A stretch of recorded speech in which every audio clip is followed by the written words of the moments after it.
Good evening, and welcome to the Zoning Board of Appeals meeting of January 17, 2024. At this time, I'm going to call upon everyone, including people in the audience, to stand so we can pledge allegiance to the flag. I pledge allegiance to the flag of the United States of America and to the republic for which it stands, one nation, under God, indivisible, with liberty and justice for all. I'd ask that we all remain standing for a moment of silence in honor of our soldiers, past and present. Thank you. What is that buzzing sound? The next matter is an announcement for our next regular scheduled Board of Appeals meeting, which is Wednesday. That's a week from today, Wednesday, January 24th of 2024. And moving on to the public hearings portion of tonight's meeting, it's variance case, which is continued. Variance case ZAV 23-6, which was continued from December 20th of 2023. The petitioner applicant is Pascomanset Land Company, LLC. The subject property is located at 41 Fons Corner Road. It's map 63, lot 11-17. The property is located in the office, industrial, and marijuana overlay districts. We've already waived the reading of the abutters list in this case, and it's been continued several times, gentlemen. But for our viewers at home, the petitioner is seeking a variance to construct a 4-story, 64-unit residential apartment building, and they're seeking relief under Article 22, Section 375-22.2, allowed uses. So for our viewers at home, this matter has been continued as a result of some negotiations or discussions between the applicant and the DPW. We've had the DPW representative here on more than one occasion, along with some other individuals from town, including a gentleman, which his name slips me from the moment, who sits on the board, who's been very descriptive in trying to explain to us the concerns that they have with the loading on the system and what the system has been experiencing historically. It's my understanding that there were some extensive negotiations that have occurred over the last month. More recently, it's just been relayed to me that there may be some agreement, but I guess at this point in time, I can call upon the petitioner, which is Mr. Steen, he's on behalf of Pascomanset Land Company, LLC, or I could call upon the town DPW representative here, Mr. Tim Barber. Mr. Steen, what would you prefer? Would you prefer that I have you speak or have Mr. Barber speak? I'm happy to give you a quick rundown of where we're at and where the negotiations have ended up at this point. That'd be Mr. great. Chairman. If I could just stop you for a moment. Certainly. I was hoping it could be a little bit louder. It might be on our end here to get you a little louder. Let me, I'll turn up is that better? No, not really. No, okay. Maybe it's on our end here. What's the gentleman's name back there? Dan. Dan, if you could give us a little more volume. I'm getting old, I can't hear well. Let's try it. I see some. Can you Is that try it better? now, Mr. Steen? How about that? Any better? It's fine, though. I mean, All right, well, I'll do my best. I'll speak as loudly as I can. All right, thank you. In any case, Mr. Chairman, members of the board, Ken Steen with the Pascomanset Land Company, offices at 3 Ledgewood Boulevard, Dartmouth, Massachusetts. So just to add to what you had mentioned, Mr. Chairman, we've been back and forth a number of times with DPW. We submitted, pursuant to a verbal agreement we made in the hallway back in December. Mr. Bobrowski, who, by the way, is not going to be with us tonight, he's on another continent at this point, on a long extended vacation. I believe he's headed to Antarctica. So, good luck to him out there. But in any case, Mr. Bobrowski did prepare a memorandum of agreement, which was submitted to DPW back on January 3rd. I think Tim and some of the DPW members may have reviewed it. Tim has sent it off to town council for their review. In terms of sewer fees, which is really the heart of the matter, the first thing that Tim and I totally agree on is what the standard fee is based on current sewer rates, which is in the $75,000 range, which is what would be due on this building based on the standard fees that are on record as we speak. In addition to that, we have discussed a mitigation fee to help offset some of the issues that DPW has brought forth. And at this point, we've made an offer to DPW of an additional $75,000 for that mitigation fee. So therefore, the total fees would be in the range of $150,000. The $75,000 mitigation fee meets or exceeds what it would cost us if we were going to do on-site mitigation, which at one point was discussed, but as has been determined, and I think everybody agrees to the fact that that is not necessarily practical. So essentially, Tim and I think last spoke last week sometime. We discussed numbers. The board chairman, Mr. Almy, was on the call for a short time as well. And so essentially, that's where we're at, $150,000 in total fees. And I was waiting for DPW to confirm that that would be acceptable to them. And that's essentially where we're at. I'm happy to answer any questions you might have. So are you representing to us that you believe that you've reached an agreement with them? It's just a matter of making sure that that agreement meets the requirements of town council? I believe two things. Yes, it's the agreement. As of a week ago, Tim had not, as I understand it, had not heard back from town council. And secondly, what I will from Tim, I think he was going to talk to Bob and perhaps some other members of the board as to whether or not the $75,000 offer for the mitigation fee would be sufficient on their end. So that's where we're at. All right, thank you. This time I'm going to call upon Mr. Barber. Good evening, Board. Tim Barber, Director of Public Works. We did work on looking at an agreement. Mr. Steen and Attorney Bobrowski submitted a memorandum of agreement for review that was submitted to Town Council. We reviewed the memorandum, and Town Council got it back to us today with some comments. So nothing big, but we want to kind of go over that with Mr. Steen and Attorney Bobrowski, so we can send those comments over to them for their agreement. We looked at some estimated costs. We haven't seen any estimated costs for the mitigation, on-site mitigation, but some costs for construction of treatment, wastewater treatment is in the range of like $10 to $12 per gallon per day. And then we looked at a cost for this capacity mitigation fee at $10 per gallon per day based on the Title V flows from this facility. The cost would be $115,000, and at $12 per gallon per day, the fees would be $138,000. So we would like to present the $115,000 for these mitigation fees, while Mr. Steen proposed a $75,000 mitigation fee.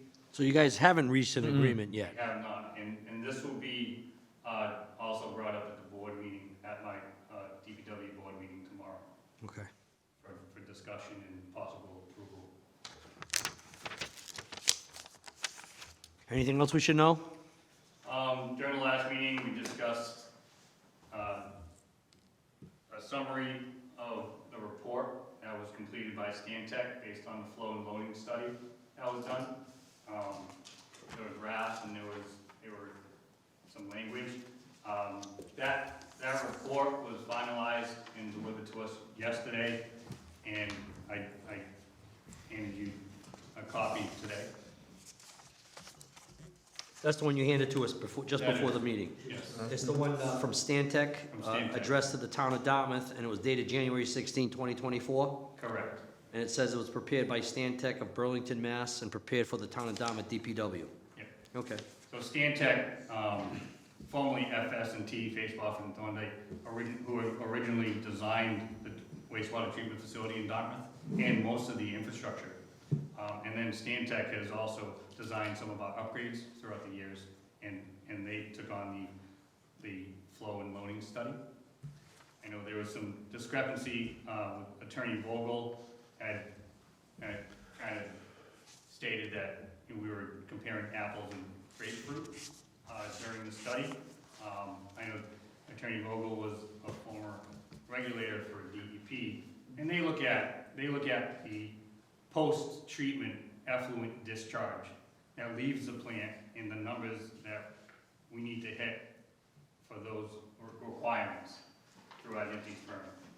What we are looking at and what this study was based on was the influent flows, which is the flow coming into the plant and what needs to be treated. So those loadings and flows that have to be treated before we discharge to meet the standards set forth by DEP. Quick question, for those of us that aren't that savvy, why aren't they the same number, in, Well- out? Because we have to meet specific standards for what we discharge out to the ocean. And there are different discharges throughout the country where they're allowed to discharge into freshwater, lakes, rivers, into groundwater, and we discharge into the ocean. So there are specific numbers of bacteria and total suspended solids and organics that we can discharge, and the amount of flow that we can discharge on an average daily flow. So that what comes in may not be the same number that goes out. Right, so we have, obviously, with wastewater, you have a lot of bacteria that needs to be treated. Right. So it goes through a process of aeration. Aeration. and- Okay. And ultraviolet treatment, which renders the bacteria unable to reproduce, so it's no longer harmful. So it goes through this, and after going through the treatment process, is when we discharge, we have to sample and we have to report to the state what we are discharging, not what we're taking in. So the numbers that we're taking in, we see, Okay. and we look at those numbers on a daily basis, on a weekly basis, on a monthly basis, and on an annual basis. But on an annual basis, an annual average it's a long average of numbers. So we don't, the state requires that in the permit is the annual average. Okay. But we look at all the numbers on a monthly average, Peak. so we could, because we're treating daily, So Okay. I get that, but, so let's assume we discharge, and I presume that and I could be wrong, but I presume that the times in which this is most problematic is when we have heavy rainfall. So, last week we got 2.5 inches of rain on one day, or day and a half. So obviously your inflow must have increased significantly. yeah, so Now, we saw daily or hourly peak flows in the 11 million gallon per day range. All right, but that didn't put us in a situation where, when you needed to outflow some of that material, that it was exceeding any of the bacteria levels or other levels that the DEP requires. It did not. So our operations staff are excellent, they're great operators, and they really work hard to make sure that everything that leaves this plant meets the standards required, meets or exceeds. And we do such a great job at treating the wastewater that DEP actually doesn't ever look at us because we're not violating the requirements that they set forth for our discharge. But it is getting harder and harder as all these levels, the BOD and the TSS that we've discussed, gets higher and higher, it gets harder and harder to treat, and eventually, we're gonna see some violations. Well, have you ever, There was also an annual chart that Mr. Vogel had said that I skipped a graph. And I skipped it because it's an annual graph, and I was looking at monthly readings. So when you look at the annual graph, I'll just go over it quickly on page 6. Is it in this or of that report that I gave you. this one you just gave us Yeah. today? Page 6, give me a moment here, please. Yeah, this is the same graph that was shown last week and discussed. All right. So from January of 2018, basically through May of 2022, that blue line, which is the influent flow, continued to rise and over the 80% numerous times. And then it suddenly dropped in about probably July, August of Groundwater 22. table. If you recall, we had a critical drought. And most of the state was in a critical drought. So that dropped our flows way below. That goes back to I&I, right? It does. And also there were water bans, there were water use bans. You see that, Attorney Human? You see the chart? Yeah. Oh, I'm sorry, you don't have one? No, you don't have it, I'm sorry. Oh, wow. I just want to look at it. See the significant drop? Yep. So then, as the chart continues, the research wasn't done throughout the rest of 2023. Oh, I get it, I and understand. this year. So, as we know, we're not in a critical drought Goes up. anymore. We've had an extensive amount of rain, so I'm sure these numbers are going back up towards that 80%. And that's the annual flow data, which, But the thing is, I look at this, and we're going back to January of 2018. If you look at the portions that actually exceed the 80%, we're talking a very small percentage there in light of the amount of months or the total number of years. You're talking a total of 5 years. correct. So certainly the sky's not falling. It is not. It definitely is not falling.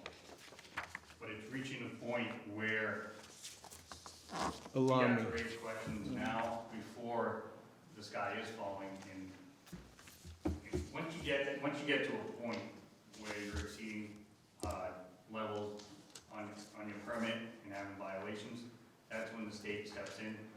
And they have the power to issue a full moratorium on all connections on our system. And before we get to that point, we're trying to look at this ahead of time and say, listen, we're at times we're exceeding this 80% on an annual average, on a monthly average, not just for flow, but more so for the loading and the TSS, and that's what we have to treat, is those loadings and those concentrations that are coming into the plant. I get it. So what is DPW's plan moving forward? I understand, this is the first time that we're really being confronted with this. I've been on this board for about 8 years. I've not seen anybody from DPW come to us. Yeah. I don't know what's initiated or what's motivated this for coming out now. Right. Because of the amount of development throughout the COVID years, and I know there's obviously a proposed housing crisis, and we're not against housing, we just need to slow it down a little so we can catch up with our capacity before we have more development than we can handle. So Because currently we're, okay, no, it just screams out at me, we had the 40B project, yes, and that's 280 some odd units. correct. And basically, I don't want to say that was being forced down our throats, but there is a lot of favorable law for the developer in that context. But nobody from DPW came before us and said, hey, we have a concern here. And I'm not putting any blame on you. I'm just saying, this is the first time I'm knowing of this. And I'm glad we do know of this, because we need to know what's going on when we make decisions. But there have been other projects that have come before us where none of this has been brought up. So, I'm expecting that there's gonna be the same level of intensity moving forward with other projects from other petitioners with this issue. Absolutely. And the 40B project also concerns us because it was, back then, the capacity of the infrastructure alone was looked at, so the pump stations. So to create capacity for that project, we have to go ahead with upgrading 2 pump stations at an estimated cost of just under 3 million. So the town's gonna put that money up to create capacity for the 40B. And that's just in the pump station infrastructure collection system before it gets to the treatment plant. And the treatment plant capacities weren't looked at then. And they have not connected yet. They have just received their state permit to connect. So they'll be moving forward with construction and connecting and adding that flow to the system as well. So that also concerns us. But we're currently working on an interim capacity upgrade design to increase capacity at the plant for the loadings, not for flow, but for loadings. And there's no price tag on that as of now, it's just, It's probably another $3 million project. It's estimated at. and what would it require, larger scale holding tanks for the water? Larger scale aeration, different type of aeration. That's the rectangular tanks that you guys have there, that I saw where the movement was going on? No, I was on the side, I don't know, were you there that day? I was not. No, you were not there. Someone else was there, and they were providing a pretty darn good explanation as to what the process was. Yeah, that was my wastewater plant manager. Gentlemen, you have any questions of Mr. Barber? No, I don't have no a questions. question. I have no questions. What's your last name, sir? Mr. Almy, is there anything you'd like to add? Yeah, I just, I'm gonna give Mr. Steen an opportunity to provide him more information, but, no, you can come, you can go up, you just identify yourself, I would like to hear from you. I also didn't know, I Oh, I'm had, sorry. I had a consultant was planning to be online with us, I don't see him on the Zoom. Oh. But Well, maybe you could just try to reach out to him and see if he wants to come on board. Actually, Tim, this is Ken Scully. My video on. All right, great. I also have Kurt Carlson as well. He's worked on II studies in the past. That's what I wanna hear about. Mr. Chairman, do you have any questions for our consultants? So Ken Scully and Kurt Carlson completed the loading and flow and loading report. Okay. So if you have any questions for them, or they can go over any information in the report as well. Well, when I approach these things, I try to approach them with a very simplistic type of mindset, just so that I can understand it, because this is well beyond my expertise. But when I look at it, and if I look at page 6 that you referred me to, when I look at this, it appears to me that over the last 5 years, although throughout a large portion of it, we're approaching 80%, we've only exceeded the 80% for very short periods of time. And I don't know where we've been since April of 2023. I guess we could surmise that it's getting close to the 80, but I don't know where that puts us between April of 2023 and today. So, obviously, you must have an opinion on this, and I'd be willing to listen to you if there's something that you want to elaborate on as the so-called expert in I&I. Because I think, for me, the biggest thing should be, if we're going to spend money, why are we going to just make the system bigger when we still have problems with the intake and the inflow of water? We've got failures in the system itself that allow either groundwater or surface water to go into the system. If we keep allowing that to happen, then we're just going to have another problem another 5 to 10 years when we need to expand the system that we have now. We'll be closely approaching 80%. And to me, the root of the problem is the system itself. If we can fix the system, and rather than spend the money on increasing the size of the treatment plant, but rather dedicating money towards reducing the flow, the inflow into the plant, then we're in a better situation where we can address the problem not only now, but also for many years into the future. That's just my assessment when I look at this. If it's flawed, I'd be more than glad to hear from you. Oh, no, it's not flawed. If you can go to page 3, that kind of starts off with just the permit limitations. You can see Excuse me, I just you have a- sure. The clerk here just reminded me, or the secretary just reminded me that I need you to identify your name. Oh, sorry. Yep. Yeah, Ken Scully from Stantec, Burlington office, Massachusetts. Are you the one that actually drafted this report? So, yeah, Kurt Carlson, who's also from Stantec, and myself, yes. Okay, thank you. So I just wanted to just kind of take a step back. We have the NIFTY's permit, just showing the limitations. Actually, I could even take it a step, we'll take it a step further in a second here, but this is the outline of the permit itself.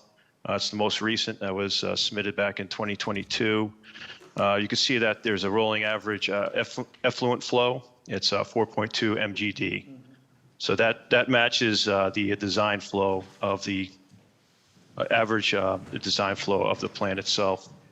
And I'm not going to go through all these parameters here, but if you look at the BOD and TSS, you can see that you have to have like an 85% removal rate of the biological oxygen demand, and also the TSS as well. So you can see how much the plant has to perform in order to meet these effluent permits. This is what gets discharged into Buzzards Bay. And if you let's go back to just kind of backtracking to page 2 of the report, table 1.1 has the influent design, flow, and loadings.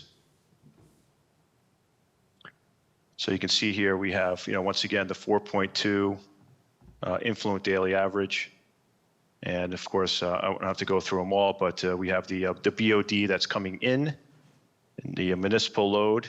You also have a septage load as well for BOD and TSS. And there's other parameters, but we wanted just to really focus in on a flow, BOD, and TSS loadings. So just pretty much taking those two tables together, you can see what's coming in and what has to come out. So you just figure this plant right here has to remove that 85% of the BOD TSS loadings. Now, the plant itself was redesigned or upgraded back in 1992. So you have a lot of treatment processes, trains that have been around for a long time, since '92. So in particular, the aeration system that's critical for the BOD treatment. And the last upgrade happened around 2015. That was really the clarifier, the primary, secondary clarifiers, sludge handling, composting. So it didn't really include your headworks, grit removal, screenings. So there's still a lot of infrastructure that really needs to be upgraded. And also, since that upgrade in 2015, the town was still waiting on nitrogen limits as well. So that kind of plays in this as well. So as far as an overall upgrade, so you have not only loadings, flow, you have new limits that the town is still anticipating for nitrogen. You have aging infrastructure. And when I listen to Tim, there's also there's future for development. So it's another thing that to consider for this treatment plant in the future. And usually it takes several years to go through a planning phase, design, and then construction. So you're talking, it could be it could be as little as 2, perhaps up to 5 years. So to get a complete life cycle of a construction, expansion, or new upgrades. So just kind of planning ahead and just anticipating what's coming into the plant in the future. I'm just going to walk through this report a little bit more. On page 4, do you have any questions? Just stop me at any time here. I think I've left out one piece of information here on the plant. I believe that, Tim, was it 2020? The septic facility has not been in operation, by the way. And the main reason is the aeration system is being upgraded. The fear is if you continue with septic, you will overload BOD until that aeration project is up and running. So, once again, it's just that aging infrastructure. Just moving over to page 4 here, we did include some historical inflow. These are the monthly averages from 2018 to May of 2023. And you can see here, there's a little more variation, with the monthly flows, the data is a little more condensed. You can see how it fluctuates. You can see there's periods in which flows exceed the 4.2, not very seldom, but also you can see how the flows do exceed that 80% of the design flow. That's that 3.36. So it seems like the plant is right at design. Adding more flow certainly will have an impact. And we do understand, I&I would help the situation.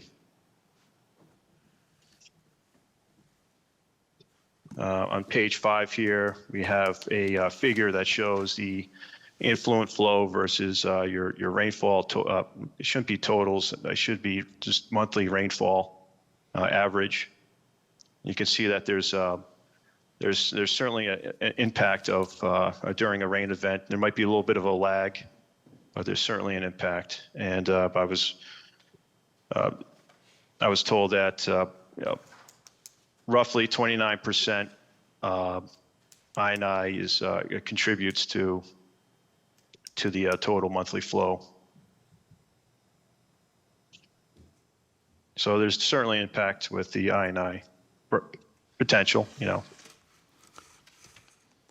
On page 6 here, that's where it starts with the historic influent BOD and TSS loadings. And you have to look at not only what's being reported to the DEP, you have the concentration of TSS and BOD, but also the load itself. So concentration and loading, they do go hand in hand, but a higher concentration can definitely have an impact just as much as the loading on your treatment. Let's see.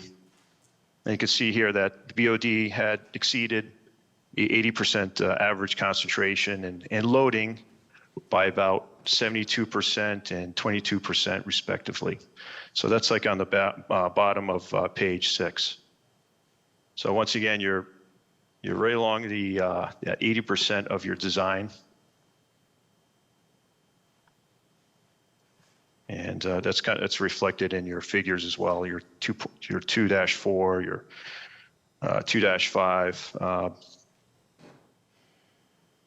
2-4 has the BOD loadings, where you can see how frequent it is right along that 80%, and also how many times it exceeds the design. 2-5 is the concentration. I'm having difficulty trying to Sure. coincide between figure 2.1 and figure 2.3. One of them is 2.1, 2.3. entitled Influent Monthly Average Flow between January 2018 to May 2023. It covers the same period of time in figure 2.3, but this one's the influent annual average flow, but it covers the same months, same period of time, and yet I get an entirely different graph. Yeah, so your 2-3 is a rolling average. It's a 12-month rolling average. So say if you have during the month of December, you have a rolling average that includes all the previous months before it. So if you have a drought, it might skew your data a little bit. So the monthly really shows you the peaks and valleys during the course of a year. The annual is more of a rolling average. So you're taking that particular month that's reported, and you're averaging that with the 11 previous months to give you that rolling average. All right. But once again, the other one's just shows more of a seasonal variation versus like an annual average.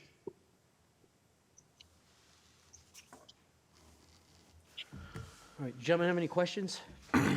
I have none.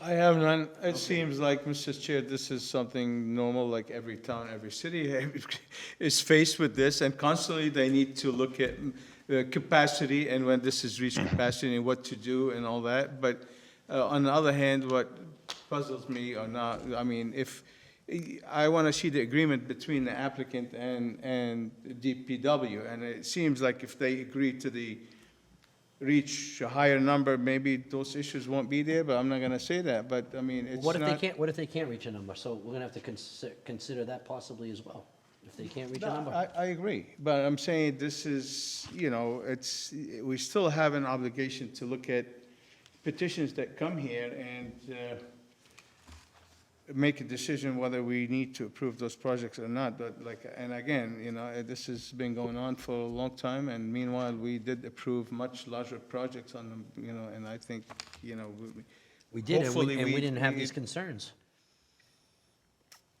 We didn't Oh, have these maybe there's concerns. the concerns with the. I think this was, here what, and the- 64 units that's being proposed, or 66?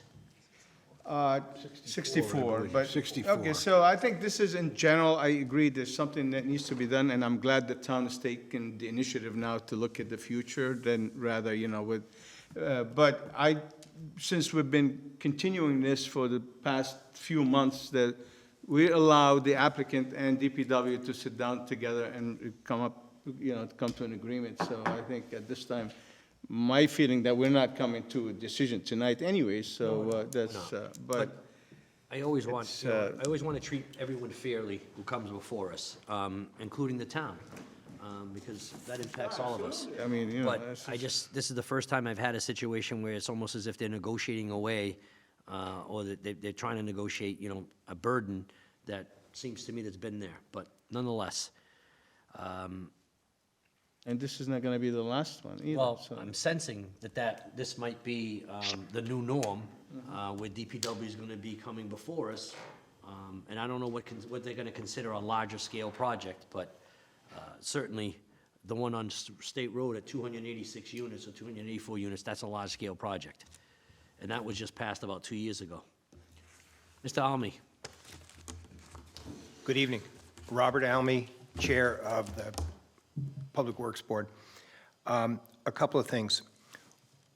When we were discussing the mitigation fee with the applicant, the issue of a mitigation fee wasn't an issue. It was what do we base it on?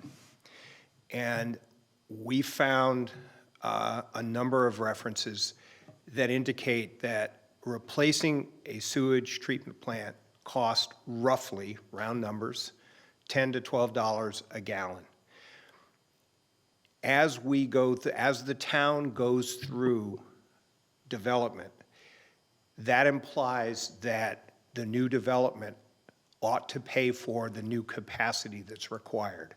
And so that's where we started our discussions. Our board meets tomorrow morning at 7:30.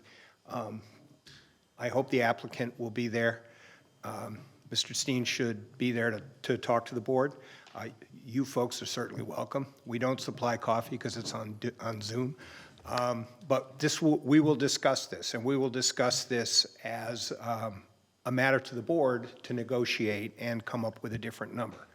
well, how do you arrive at the $10 to $12 per gallon per day, that range? The engineering firms that design and build sewage treatment plants, some of them, in order to give people an idea of what these systems cost, estimate $10 to $12 per gallon per day of capacity, which is where we got the numbers from. We have references for that. Now, I presume that it's going to cost us more per capacity to actually end up building a new plant if we go there. But we had to come up with a rational number, and that's what it was. And Mr. Steen has a rational number, which is his cost of developing a holding tank and a treatment system. So this is what negotiations are about. And the board, as a matter of policy, tomorrow morning will consider this, and they may very well agree with Mr. Steen. They may want to come up with a different number, but we'll see how that goes. I'm the chair. I'll drive this discussion and try to come to some kind of an agreement.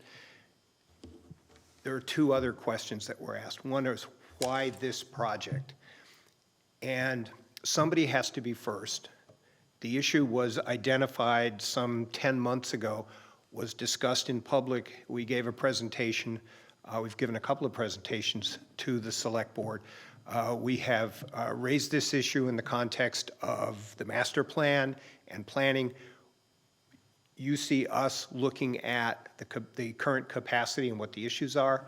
We've asked planning, and they are working with Serped to come up with some kind of estimates of future demand, how much population, where's the more dense development likely to occur. So as we move forward, we have a rational basis so that we don't have to go for special mitigation fees if, in fact, the project is a run-of-the-mill, multi-use development, residential development, whatever it is, all right? The other part of this is that our development fees are low compared to anybody. And the other piece of this that we will discuss tomorrow morning is whether the board, acting as the sewer commission, should increase those connection fees. I think those fees, which were developed, 1999, last adopted, need to be adopted. We've seen roughly 200% inflation, depending on how you want to. So, Yeah. So I think those fees should go up. There's an open question, and we can talk about this with Mr. Steen tomorrow. He's not made application for his building permits. Those fees are due at that point. There's a question of whether it's fair if we increase the fees to turn around and say to the applicant, well, okay, hey, we just increased the fees, you owe us more money. I'd like to talk to our board of basically making for this particular project a set fee based on today's fees. Fair is fair. We'll see if the board goes for that. I hope they do. But the other part of this is whether your board will continue to see these kinds of things.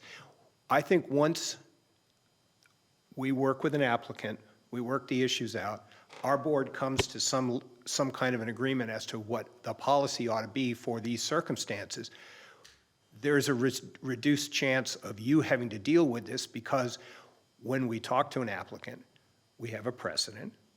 We have something you have been comfortable with, we've been comfortable with, and we say to the applicant, look, this is how we handle these things. And if you'd like to go through a series of policymaker discussions and open hearings, fine, we can do that. But on the other hand, I'm hopeful that as much as I like you folks and like spending the evenings here, my wife always twists my arm a little bit, and, you know, I'm getting old enough that that hurts, and I'd just as soon have dinner at home. So anyway, thank you for your time. I appreciate it. But just to make clear, so those, obviously those fees would be on any applicant, even if they were building as a matter of right at a certain site, those fees would be consistent. Yeah, I have a fee schedule here. If you'd like to look it over, it's one of these things that includes both water and sewer and I&I, and it requires a little bit of explanation, but I'm not sure that your board wants to go into that tonight. But again, if we can come to an agreement with Mr. Steen, then fees in effect at the time of the agreement. I'm comfortable with that. That's not normally how this is done, but I would say to my board, look, let's be fair with everybody. People who develop, whether it's residential, commercial, oil companies, whatever, they always prefer certainty. And dollars and cents are certainty compared to open-ended mitigation. I get that. So if we can come up with a number with Mr. Steen that he's comfortable with, then that's the mitigation. And it's up to us, policymakers and the staff who make things happen, to actually implement, take that money and make those mitigations happen. I get that. So that's kind of, anyway, I'll be quiet now. Thank you. All right, there being no one in the audience, this is a public meeting. Mr. Barber, you want to say something else? Sorry, so I just wanted to state that one of the town council's comments was that, that this agreement be part of your decision as well, Which I'm okay with. I'm okay with that. once agreed upon. Yeah. The only thing is, I hate to have a situation where a variance is contingent on there being an agreement with a monetary sum in order to be able to get what you need. It just doesn't, it just has a bad look to it. And I'm trying to stay away from that part of it, and I'd rather the board and the applicant work that out. But I also don't want to see any applicant beholden to the DPW board for whatever they may request. And I like the fact that you say they try to be reasonable and work with the applicant, and I'm hopeful that that will happen either tomorrow or whenever meetings that are going to be required in order to accomplish that. The other board members are DPW directors, former and current. I think the board clearly understands the role of a public works department compared to policymakers who deal with zoning, variances, and the kinds of decisions that the select board make. We Thank you, tend to Mr. Barber. like numbers and engineering as opposed Thank you, Mr. Almy. I'm going to give Mr. Steen a final opportunity if he just wants to. I think we've heard enough, but if there's something else that you want to add, just before you leave us this evening, I'll give you that final opportunity. But let me just make this clear. There being, I can attest to the fact that there's no one else here in the public meeting this evening other than Mr. Almy and Mr. Barber who are in attendance. The floor is yours, Mr. Steen. Thank you very much, Mr. Chairman. I would just like to make one statement relative to this fee that's being negotiated. I recognize, that DPW has most recently come up with this dollar amount of $10 to $12 per gallon, and that's fine. That may be an accurate fee. I certainly wouldn't debate that. The thing that I want to get out there is that when we talk about this, just for the board's edification, when you talk about Title V flow, what you're talking about is design flow. So this building at 105 bedrooms, if you look at Title V design flow as if you were building a septic system, this building would have a design flow of 11,550 gallons. So at $10, that's where Mr. Barber's coming up with $115,000. The reality of the situation is, and I have 30 years of data from multiple garden-style apartment complexes. This is no secret that garden-style apartment complexes discharge, on the whole, less than 50% of design flow. So at 50%, the actual flow of this building is going to be about 5,700 gallons, probably less than that, but at 50%, it would be about 5,700 gallons. So my offer of $75,000 exceeds the $12 number, which is the high end of what Mr. Barber is talking about. So I just wanted the board, to have that understanding, and that's a fact. That's a fact of life. There are even situations in which people design private treatment plants that are part of what they call a groundwater discharge permit with DEP, and it's the same deal. So it's the same thing. The plant is designed at the 110 gallons per day per bedroom. And what DEP will actually do is, if there's a 3-year track record of the actual flow at less than the design flow, they will actually allow you to add additional connections to that system, albeit on a limited basis. But that's actually done. So the fact of the matter is that I think, in this case especially, going forward, I'm not sure what they're going to do, what rules they're going to come up with, how they're going to change the local regulations relative to connection fees, II fees, a new mitigation fee, I'm assuming, because that's what we're actually talking about here, is a mitigation fee. But I think in this context, in the fact that, this is something new, we're breaking ground with it. I think the number of $75,000, which exceeds the $10 to $12 per gallon relative to the actual flow, is a very, very fair number. We've started a lot lower than that. We've come up. We think we've been, pretty generous with this whole thing, given the circumstances. And that's all I have to say. And I thank you very much for your time. No, thank you, Mr. Steen, and that certainly puts it in perspective for me from the fact of what the actual flow rate might be, even though it's designed to be something different. And I'm sure they always look for peak. But maybe you can use your powers of persuasion either tomorrow or on another meeting with DPW. Those are the people you got to convince. Yes, I understand. Nonetheless, so at this point in time, I think it'd be prudent that we agree to continue this matter. We're not going to agree to the 24th, because we've already got 3 other matters on then. But for that first February hearing date, February 7th? He's not here. I won't be here. That's why I'm saying, I think put him You on gotta go next to week. March. If they can finish it with tomorrow, why not? All right, you'll still be here next week? Oh, yeah, I'll be here next week. So it may be best that we put it on for next week then, 24th? the Right. 24th. Are you going Much to be, you appreciated. think you're going to be able to, well, it depends on town council as well, but hopefully things will fall into place. And If they can't, I mean, how are we doing with the time constraints on this? They've agreed to extend it. Mr. You'll agree to extend it, Mr. Steen?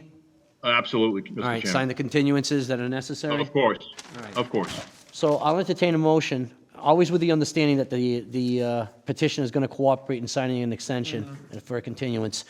I'll entertain a motion, gentlemen. make a motion that we continue variance ZAV 23-6 to the next meeting, which will be held on January 24th, 2024. Second that motion. All in favor? Aye. Aye, the ayes have it. I think the secretary's got something else for me. Is there something else? No? I just want this. All right, gentlemen, is there any other business that we need to discuss it? Because this is the only matter that we have on the agenda this evening. Anything else? No. All right, I'll entertain a motion to adjourn. Make a motion, we adjourn. I second that motion. All in favor? Aye. The ayes have it. Good evening, everyone. Thank you. Thank you so much. Take care. Have a good night.